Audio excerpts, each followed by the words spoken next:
sana aşık, oturup bir kenara sevsem olmuyor. Gidecek bir yer var, gitmesem olmuyor.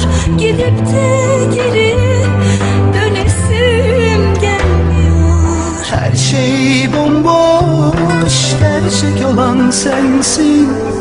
Seni gönlümde sevesim geliyor. İçimde soluyorsun, gözyaşlarım yetmiyor. Yetmiyor aykırışlar, ocağım sana yetmiyor. Bilirim her acı zamansız gelir. Gelir de içimi benden alası gelir. Sevmekle yetinmek inan ki zor gelir. Korkarım söylemeye, sesimden yas gelir. Bilirim her acı zamansız gelir. Gelir de içimi benden alası gelir. Sevmekle yetinmek inan ki zor gelir. Korkarım söylemeye, sesimden yas gelir.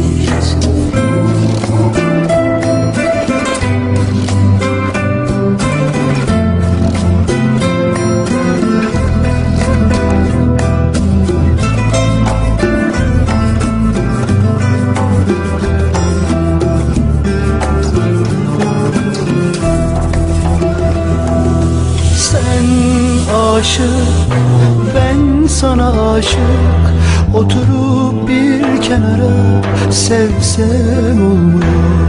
Gidecek bir yer var, gitmesem olmuyor. Gidip de geri dönesim gelmiyor. Her şey bomboş, gerçek olan sensin.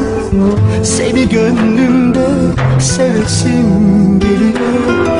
İçimde soluyorsun, gözyaşlarım yetmiyor. Yetmiyor aykırışlar, ocağım sana yetmiyor. Bilirim her acı zamansız gelir. Gelir de içimi benden alası gelir. Sevmekle yetinmek inan ki zor gelir.